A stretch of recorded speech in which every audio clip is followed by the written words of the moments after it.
Hi అండి. అందరికీ నమస్కారం. Welcome to my channel. ఈ వీడియోలో ప్రభుత్వ ఉద్యోగుల మరియు పెన్షనర్ల పీఆర్సీ, డీఏల ఆలస్యంపై మరో ఉద్యమం అంటూ అప్డేట్ రావడం జరిగింది. సో, దీనికి సంబంధించిన పూర్తి వివరాలైతే తెలుసుకుందాము.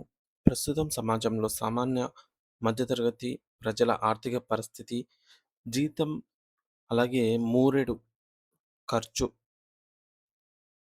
ఖర్చు బారెడు జీతం మూరెడు, ఖర్చు బారెడు అన్న చందంగా తయారైంది. ముఖ్యంగా ప్రభుత్వ మరియు ప్రైవేటు ఉద్యోగులు ఎదుర్కొంటున్న ప్రధాన సమస్య ఇదే.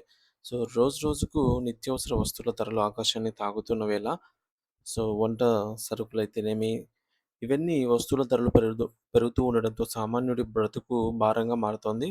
పెరిగిన ధరలకు అనుగుణంగా జీతాలు పెరగకపోవడంతో వస్తున్న ఆదాయంపై కనీస అవసరాలకు కూడా సరిపోని పరిస్థితి నెలకొంది. ఈ ద్రవ్యోల్బణ ప్రభావం వల్ల ఉద్యోగుల ఆర్థిక స్థితిగతులు దైనందినంగా అయితే మారాయి.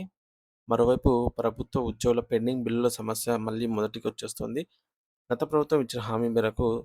6,000,00,00,000 పెండింగ్ బకాయిల విడుదల చేసినప్పటికీ, ప్రస్తుతం ఆ పెండింగ్ బిల్లులు మళ్ళీ రూ. 8,000,00,00,000కైతే చేరుకున్నాయి. ఈ బకాయిలను ఎప్పటికీ క్లియర్ చేయకపోతే అవి కుప్పలు తెప్పలుగా పేరుకుపోవడం భవిష్యత్తులో ప్రభుత్వంపై మరింత ఆర్థిక భారాన్ని పెంచుతాయి.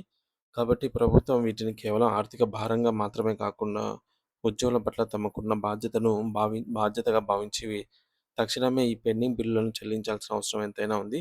దీంతో పాటు ఉద్యోగులు, ఉపాధ్యాయులు మరియు పెన్షనర్లకు సంబంధించిన పీఆర్సీ మరియు డీఏల విడుదల కూడా అత్యంత కీలకం. పెరుగుతున్న జీవన వ్యయానికి అనుగుణంగా వేతన సవరణ జరగకపోతే ఉద్యోగులు విధులు నిర్వర్తించటం మానసికంగా, ఆర్థికంగా కష్టతరం అవుతుంది. కావున ప్రభుత్వం ఈ పరిస్థితులను పునరాలోచించి ఆగస్టు చివరి నాటికైనా పీఆర్సీ నివేదిక లేదా ప్రకటనను విడుదల చేసి సెప్టెంబర్ నాటికి దానిని అమలు చేయాలని ఉద్యోగ వర్గాలైతే ఆశిస్తూ ఉన్నాయి.